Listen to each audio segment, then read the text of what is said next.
All right. Thank you for coming. It was great to see everybody out there having the conversations, and I was just talking with Ed Spiker, sitting back reflecting and looking at everyone having those conversations in person again, where a year ago we weren't even sure when that was going to happen. So it's very exciting to see that again. I'm Rick Solem, Sterling State Bank, the 2021 chair this year of the board, and excited to have everybody here for the State of the City. And I want to take a minute to introduce Leah Kuykendall. She's the new office manager at Prior Lake Chamber. So if you've met her.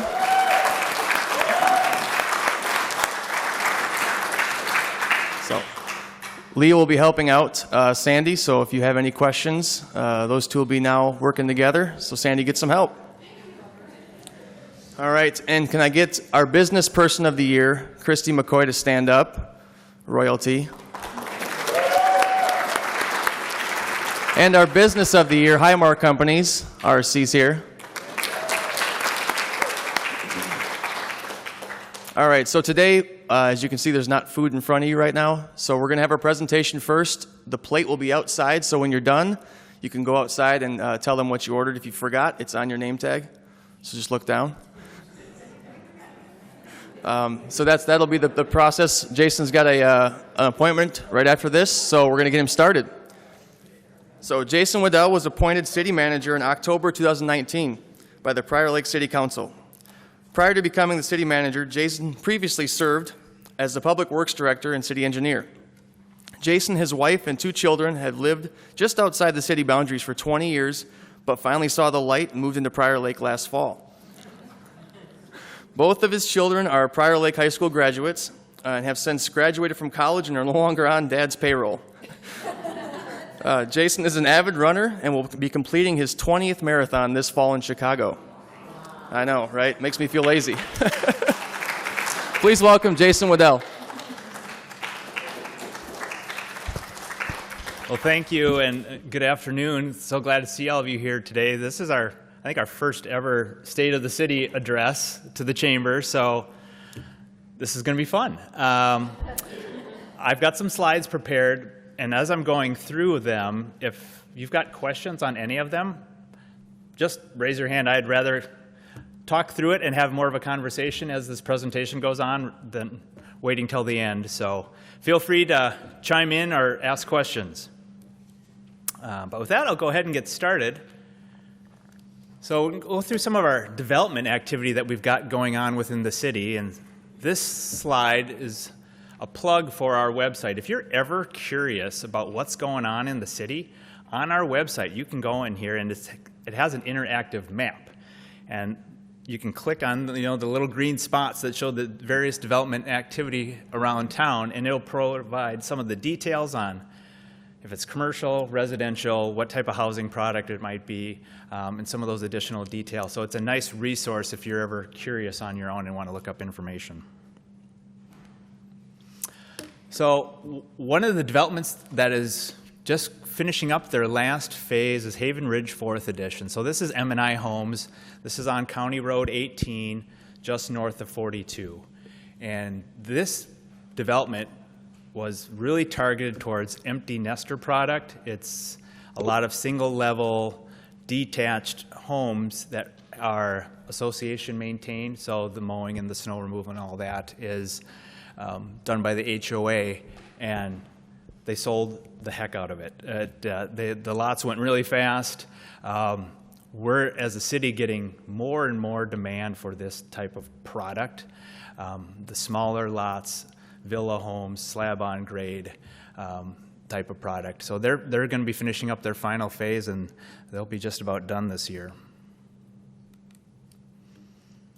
New development just down the road. So this is Pike Lake Landing. This is over on the west side of Pike Lake. So in this photo, if that intersection there is County Road 42 running east-west and County Road 21 running north-south.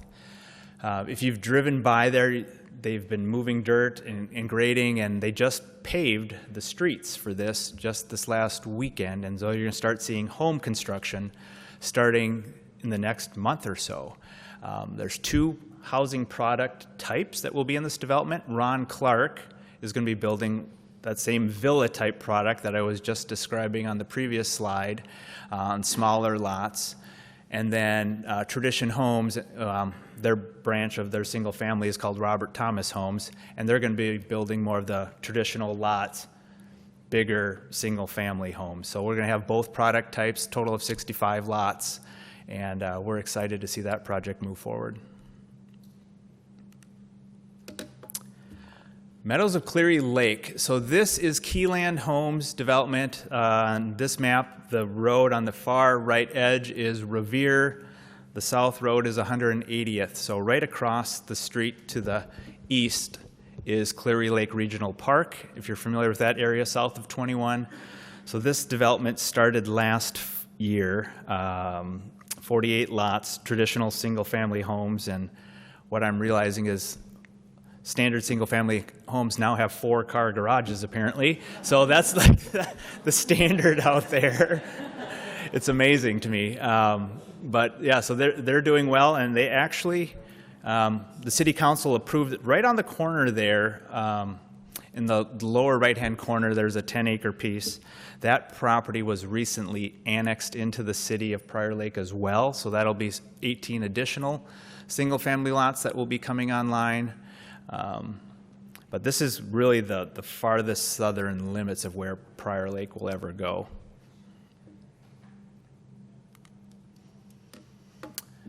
Applewood Point. So this is United Properties. This is in the Jeffers Pond area. So for reference, the road on the north side of the slide is County Road 42. This is just west of 21. This is going to be a senior housing project, multi-story, kind of a higher end senior housing facility.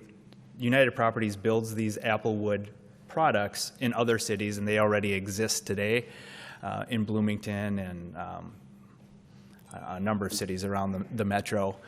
They had hoped to start breaking ground on this last year. However, with COVID, they've had a hard time getting their pre-sales. They won't start construction of the building until they have a certain percentage of the units sold.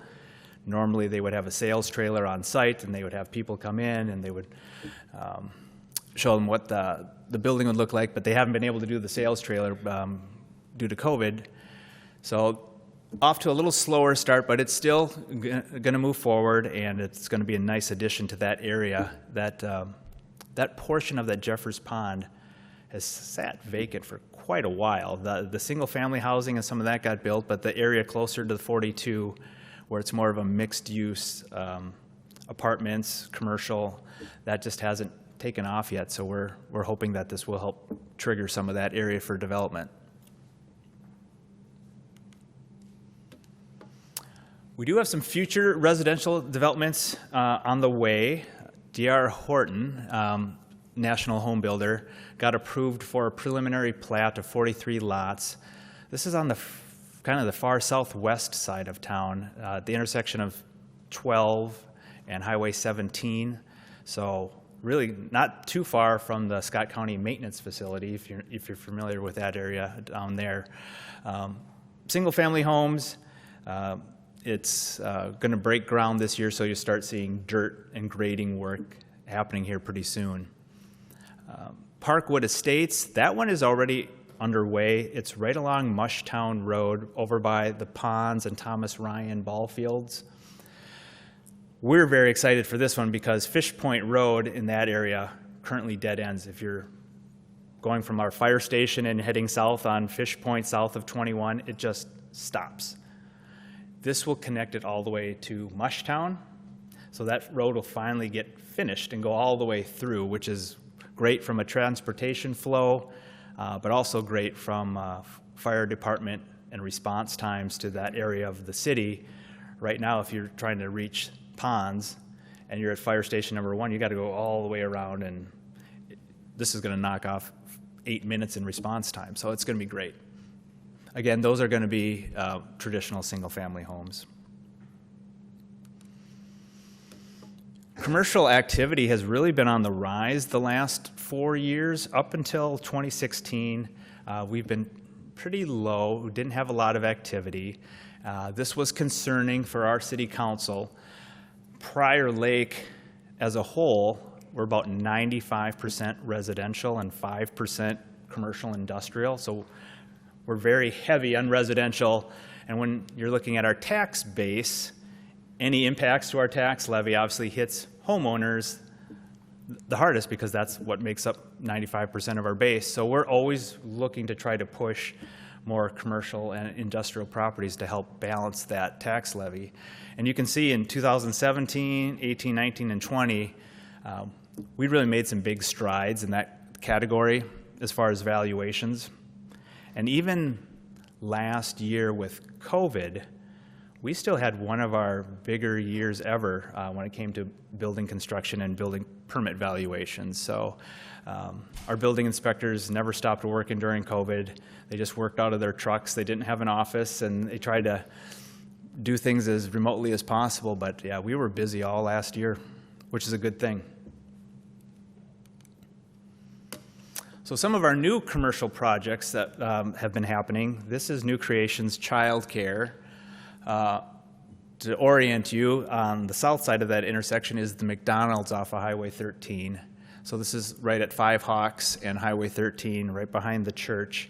A new daycare center was built, and that seems to be another trend that we're seeing in the city, is the need for more daycare facilities. We actually heard that from a lot of our residents, that we're just short in that category. So we've got this one that just got built and opened this spring.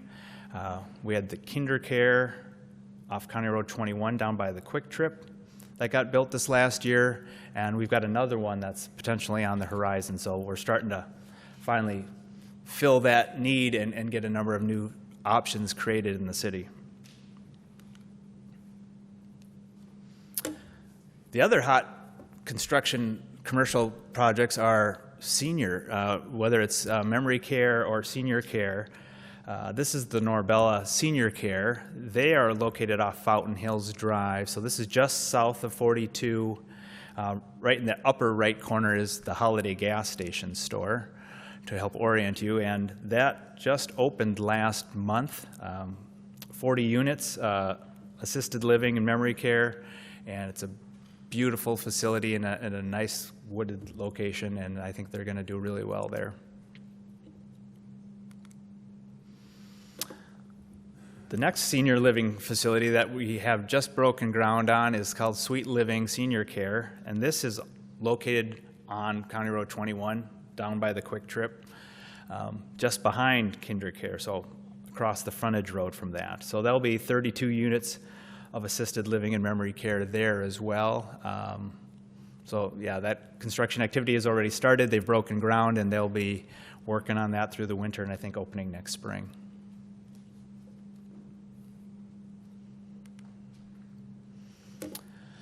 Now getting into our industrial park, our business park. Whitmore Fire Consultants just built a new facility, 11,000 square feet, right off of Edelman there, right around the corner from our Public Works building. There's been a lot of activity in our business park. It's filling up. We've had a number of lots sit vacant for quite a number of years, and within the last couple of years, things have really taken off in that area. And quite honestly, I wish we had more business park developed that we could direct people to, because we're gonna run out of commercial lots here pretty soon. Another one being Accelerated Auto, also in the business park. Their facility is just about done, and I know I saw Dan Stanley in here, so I know that's one of his projects. But excited to see their new facility up and running in the business park as well.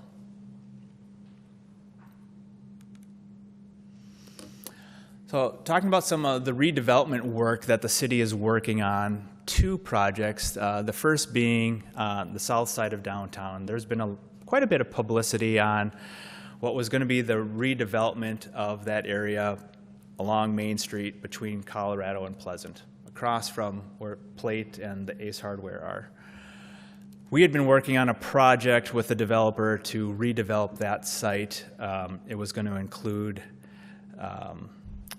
new VFW building, the construction of a mixed-use building that would have commercial on the first floor and 3 stories of apartments above it, underground parking, There was just a lot of parts and pieces that all needed to fit exactly together to make that project happen. There was a proposed purchase of a single-family home immediately adjacent to it that was needed for the space to make all those things fit on the property. You know, the VFW's got property, the city owns a parking lot there. There was a purchase of the Sebastian's Auto there, and it was, as we were working through all those parts and pieces, COVID happened. Commercial building material prices went sky high, and so there was just some things that caused the project to not move forward right now at this time. So I don't know that I would say it's on hold, but we are, as a city, working to find a new development partner potentially for that spot. The city is going to be reconstructing the streets on the south side of downtown next year. So I mean, you can see a pretty big difference between the north side of downtown and the south side of downtown when you look at the streetscaping and the lighting and the sidewalks. The north side was done a number of years ago, and the south side just hasn't had that happen yet.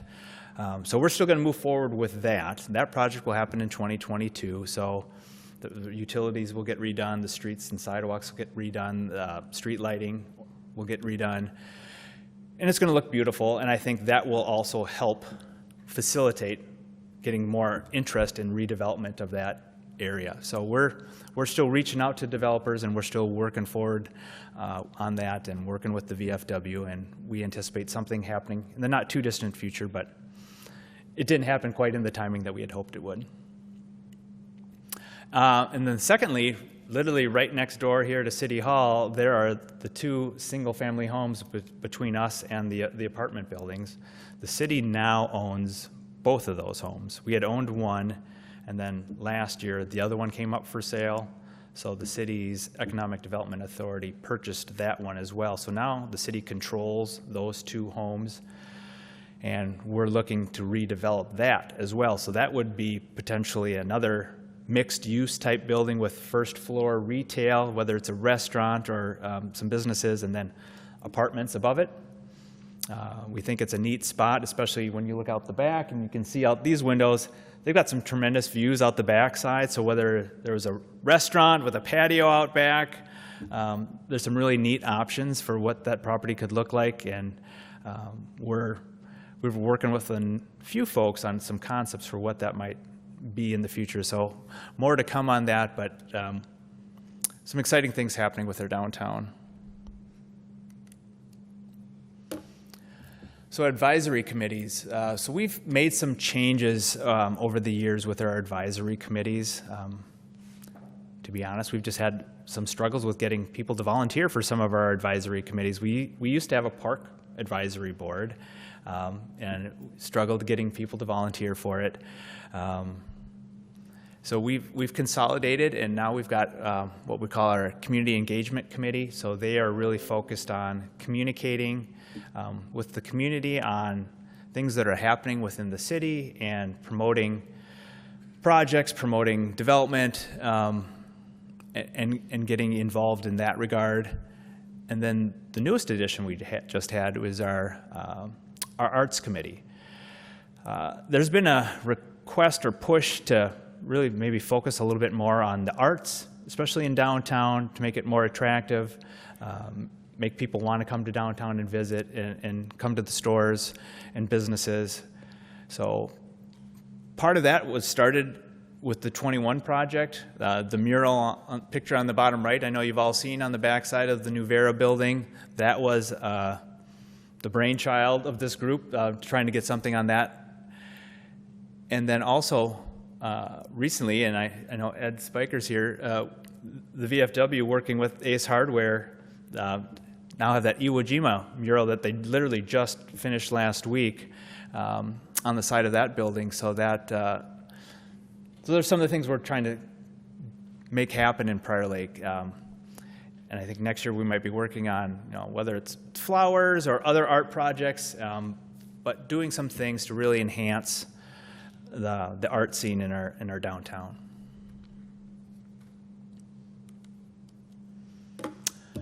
Switching gears, so tobacco ordinance. So this year, our city council wanted to review our tobacco ordinance and specifically flavored vaping products.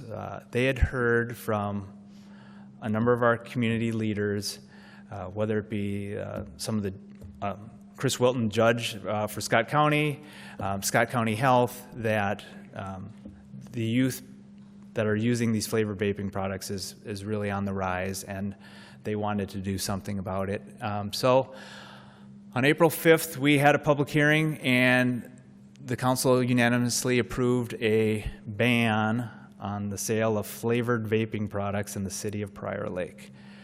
That ban will go into effect on August 15th. So they gave a 4-month window basically for all of our existing stores that had those products to be able to sell through their inventory, get them off the shelves, but come August 15th, which is coming up, those products will no longer be allowed to be sold in Prior Lake. We're hoping other cities follow suit, because right now, I mean, someone could just go to Shakopee or Savage and get them, and that's true, but our council wanted to take a stand and represent the youth of our community, so they passed this. One interesting thing, though, at the federal level, there's a law that says if a city has passed a ban on these products, the U.S. Postal Service will not deliver those products to that zip code. So when this goes into effect on August 15th, you can't ship flavored vaping products to the city of Prior Lake through the U.S. Postal Service. So I thought that was pretty interesting.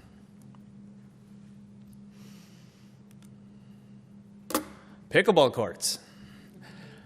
If you haven't seen them, they are hugely popular. They opened about a month ago over off of Stemmer Ridge Road by Spring Lake Park, just south of Mystic Lake Casino.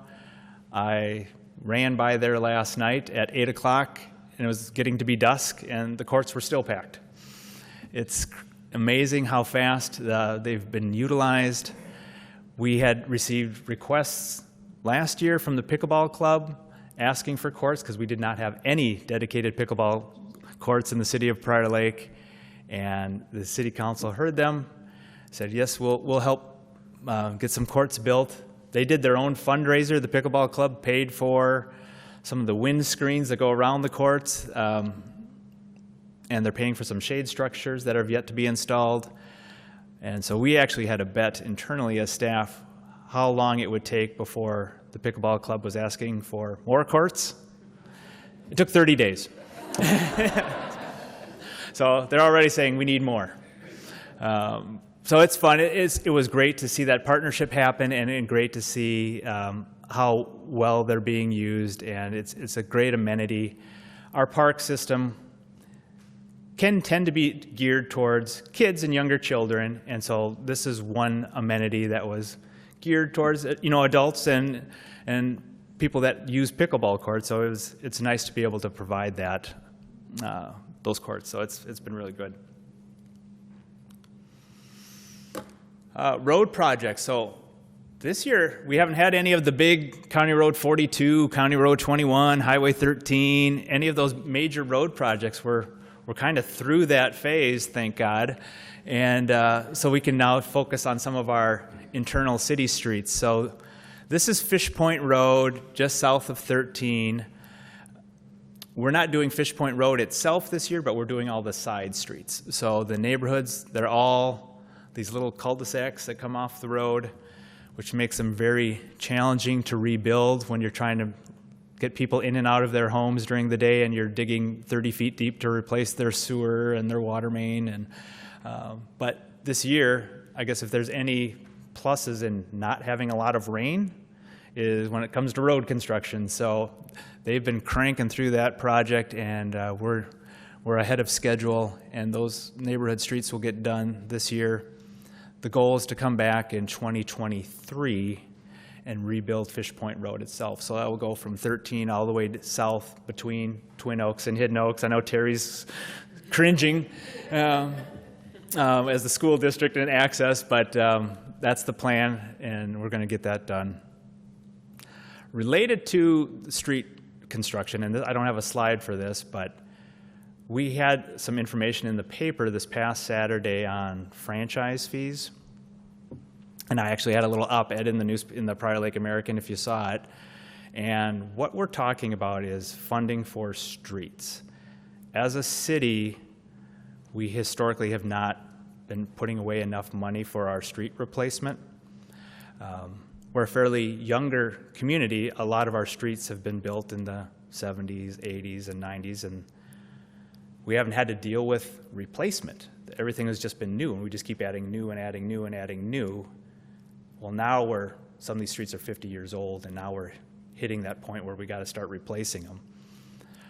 The city implemented what's called a franchise fee back in 2006. It's a fee that shows up on your utility bills as a homeowner or a business owner. So on your electric bill and on your gas bill, there's a dollar amount that comes back to the city. For residential right now, it's $1.50 on your gas bill, and it's $1.50 on your electric bill. And the city has been using that for road replacement. Well, that fee hasn't been adjusted since 2006. So we're going to be having a public meeting next week to talk about increasing it from $1.50 to $5 on your gas bill and on your electric bill. And it would go exclusively for funding streets. Because I think if you drive around town enough, you'll see on our local streets that we're behind. Drive down Wilds Parkway, drive down Northwood Road, drive down Duluth. I mean, I could start rattling off a whole list of streets that are pretty rough. So we are going to have a public hearing next week on that topic. So I just wanted to throw that out there. If you've got questions on that, let me know. But we're starting some educational campaigns on that one. So our annual report, so that was the handout we had on the table when you came in. I won't spend a ton of time on this, but just wanted to highlight a few things. So last year, and so this is all based on what happened in 2020, public safety, they never stopped working last year with COVID. They don't get to work from home. They didn't get to take time off. They were working nonstop during the whole pandemic. And our calls for service, which I thought would maybe go down, didn't. They continued to go up. So they were busy as ever. Fire department's been really busy the last couple of years as well. So one of the things you may or may not know about our fire department is we're basically 100% paid on call. So we have one full-time employee, that's our fire chief. Everyone else in the fire department is paid on call. So as we've grown as a city of almost 28,000 people, we also provide service for, well, now the city of Credit River and Spring Lake Township. So you combine all that population, we're covering about 40,000 people with one full-time employee and paid on-call service. And that model is just not going to be sustainable much longer. So we are looking at, not next year, but the following year, going to a full-time fire department. So actually full-time positions, full-time employees, which is going to be a big shift, but from a response time and being able to handle a community our size, that's going to happen. It's going to need to happen.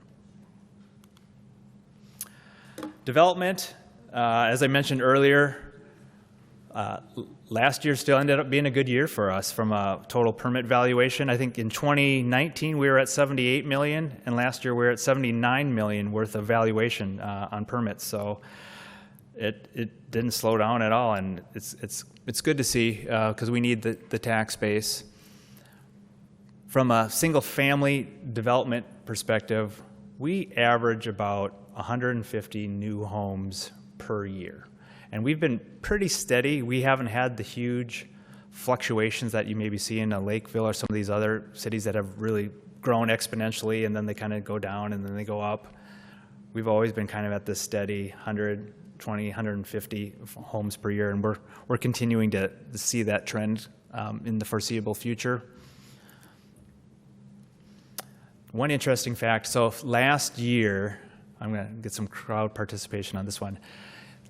Can anyone guess what the average value of a single-family new home was in Prior Lake last year? RC.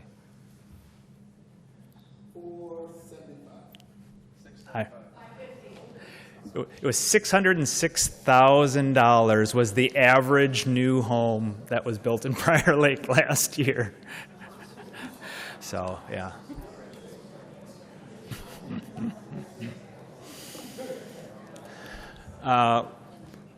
Road projects, we talked a little bit about them. We maintain a lot of streets and a lot of trails. Snow plowing last year, we actually got away with a pretty easy year last year. Not a ton of snow, which helps. Saved on salt, saved on trucks and hours and gas, so that helped us from a budgeting standpoint. But yeah, we've got a lot of infrastructure we got to maintain. Jason, how's the traffic been with the two new roundabouts? As far as the accidents? Yeah, so question was on how the roundabouts on 21 have been functioning now that they've been in place. You know, and last year was a little bit of a hard year to compare it to just because traffic was lighter because a lot of people were working from home. So to compare it to previous years, I don't know that we had a true good test, but this year has been a better comparison, and it's functioning great. The delays at 13 and 21, if you've ever in the past when the signal was there and tried to drive through there during rush hour, you could sit through 2-3 cycles of the entire lights going all the way around before you actually got through the intersection. And now in the evening during peak rush hour, if you have to sit 60 seconds as you kind of slowly move your way to get through the roundabout, that's about the worst it gets. Accidents are up slightly.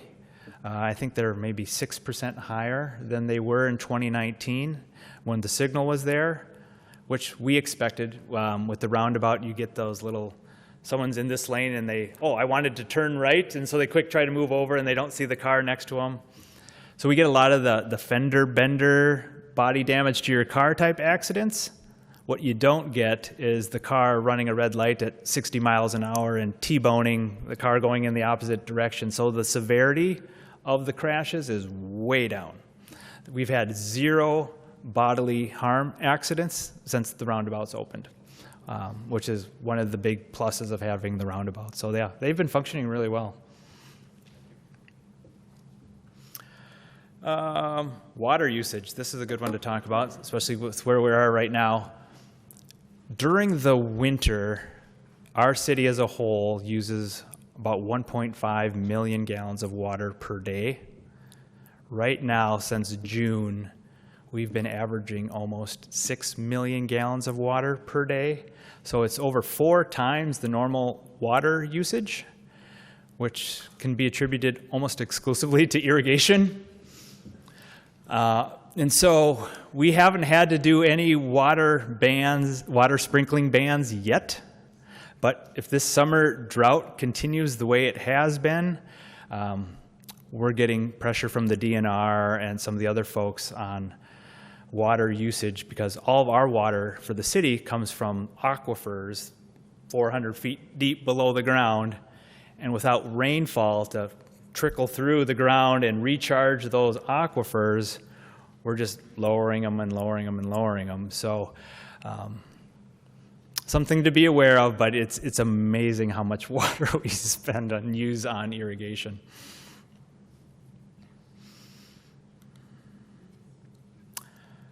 Just a couple of last things on from last year on the pandemic.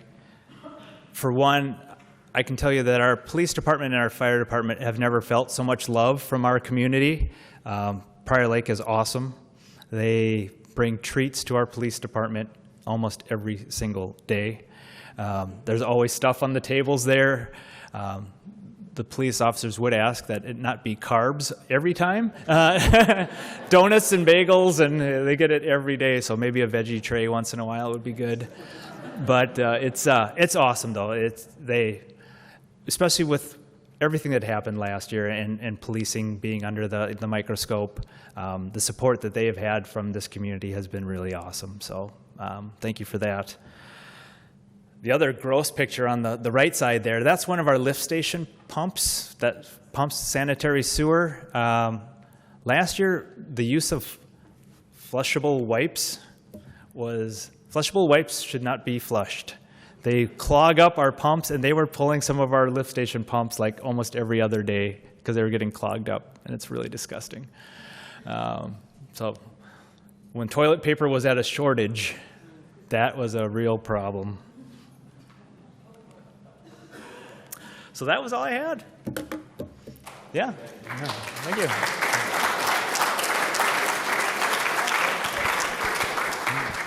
Question? Yeah, can you address the current situation with the two parks, like Lakewood Park or Watson Beach and Sandpoint Beach, and what the future looks like? What are you doing? I got a microphone. What the future looks like Yeah. for those two Well, use beaches? Right. So for Lakefront, the question was, what's the plans for Sandpoint Park and Lakefront Park? Lakefront Park, literally just this past Monday night, the city council awarded a contract to do a master plan of Lakefront Park. We've been getting a lot of feedback from residents on how Lakefront Park is used. For example, our skate park apparently is really lame for skateboarders. It's not very challenging, and it's kind of old. So we had a whole group of skateboarders come to a council meeting and say, hey, we need to do something with our skate park.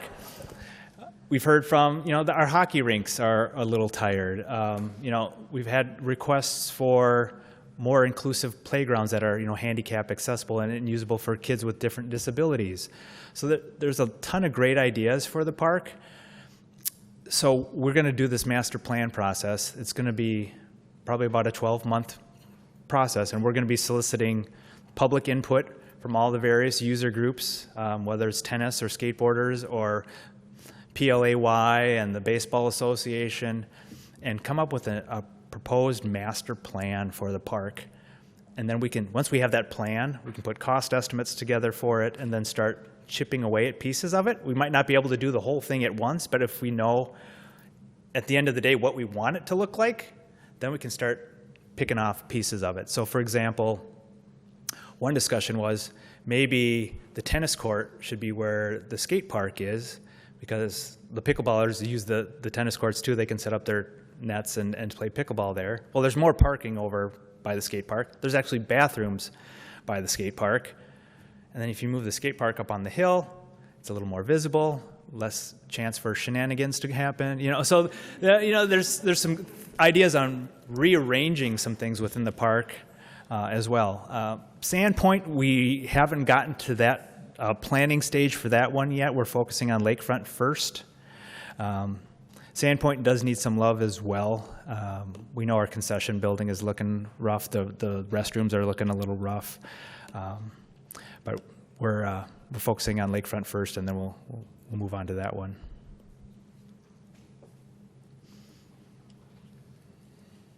Jason, does the city have their eye on a piece of property for a new business park?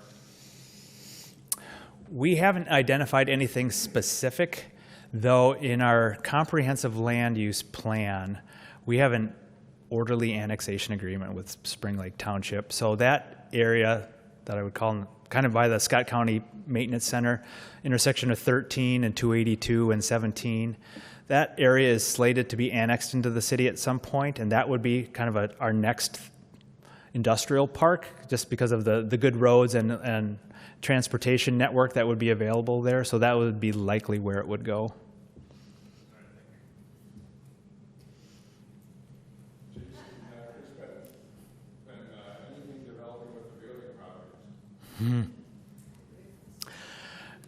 Yeah, thank you for that question. So the Veerlings, if you're not familiar with them, it's the farm property that you see along County Road 42. They've got some property along 21, some property actually on the lake, Cow Bay. It's 450 acres total of land, and we had heard that actually that the property was under contract this year, but it's still hasn't closed. We haven't heard confirmation that that sale is going to go through. We were hopeful because we would certainly like to see some of that happening, because earlier when I was talking about more commercial property, that stretch along 42, especially near the intersection with 18, would be some prime commercial development. But yeah, nothing to announce at this time, unfortunately.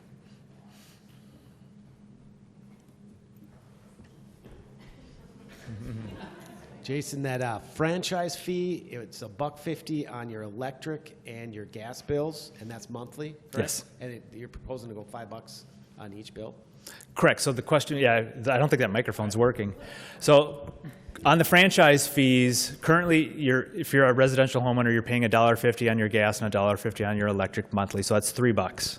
So we'd be increasing each one of those to $5. So that would be, in essence, a $7 increase per month, or $84 a year per homeowner.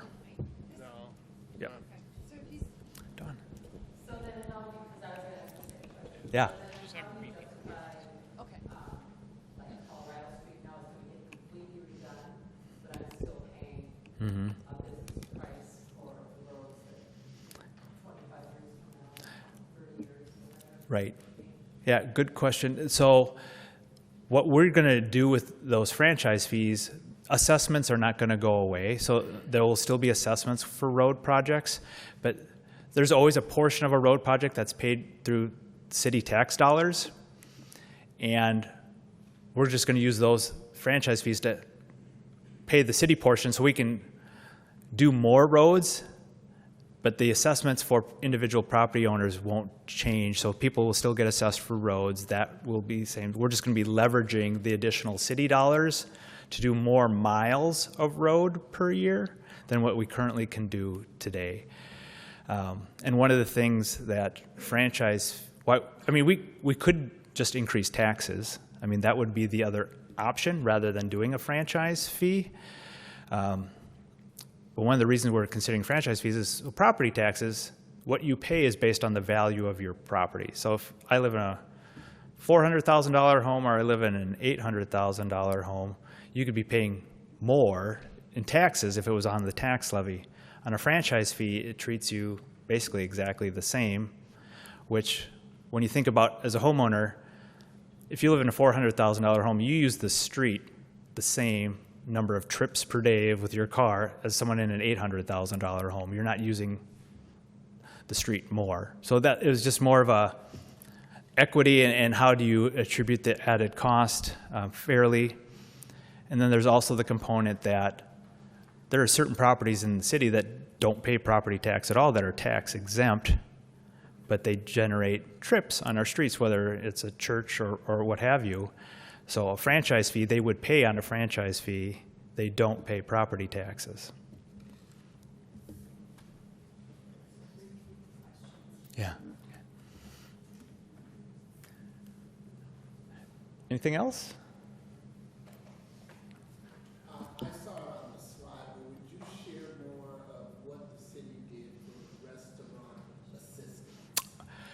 Yes, thank you. So last year during COVID, the city tried to do a number of things to support our restaurants. One of them was allowing outdoor seating normally you would pay an extra fee for that because of the extra demand on the sewer system, et cetera, that you would normally have if you had additional people. But because nobody was inside the building, they were all outside the building, there was no charge for that. So we worked with the restaurants to add outdoor seating. The Rotary Club actually donated a lot of the fencing to fence off some of those areas at no cost to those businesses. So that was a neat partnership between the city, the Rotary, and the businesses. Last year, the city did not charge for liquor license fees. So any of those restaurants that served liquor, their annual renewal is about $7,000 a year. So we waived that for all restaurants within the city. And then lastly, we did provide, I think, almost 10 restaurants, $10,000 forgivable loan, in essence, grant, that we used some of the city's CARES Act funds to help get them by too. So the council and our Economic Development Authority did a number of things to make sure that our restaurants survived. So unfortunately, they all did. So it's been great. Jason, one other question. At one time, there was discussion about generating a catalog, if you will, of improvements that the city of Fire Lake would like to make in the community, and then putting a budget on them. And it would allow businesses, different organizations or individuals to kind of pick off We do have something similar to that on our EDA page on the city website. So the Economic Development Authority created a list, kind of a wish list of projects. I think one of the things they had been working on was a downtown kiosk that would list business owner names and provide some directional. It was originally meant to be like a touch screen digital thing that they were going to mount right on the corner of Main and 21 there. The touchscreen thing didn't really work out so well once we started doing the research and looking at our climate, when you can go negative 40 degrees to 100 degrees. And so we're actually moving forward with a kiosk. And if you're in a business owner downtown, you've probably seen an email on this. We're going to put a QR code on the kiosk we already have there today. If you drive by, there's a little map kiosk. We're going to put a QR code on there, which is going to pull up an app, which is going to list all the businesses downtown and then have links to businesses' websites and help direct people to find them if they're new to Prior Lake. So we are going to be looking for some potential funding to keep that up to date and change those maps and make sure we're having current businesses listed in there. So that was one thing that's on our list. If someone wanted to contribute towards that, that's an option. I think even flower pots in downtown was an option. There's a variety of things on there, but yeah, we've got a few, not a ton, but there's a few things on that list. Thanks. Yeah. Where does maintenance of the pickleball courts fall to? Is that the city of Prior Lake or Three Rivers? Yeah, so the question on the maintenance of the pickleball courts. They're City of Prior Lake pickleball courts, so they're the cities to maintain. That property, it's kind of nestled in the Spring Lake Park, which is part of the Three Rivers Park District system, but there's 40 acres that the city purchased a number of years ago. So that's actually city property there that those courts are located on, and the maintenance is the city's. Any other questions for Jason? All right. Yeah, thank you.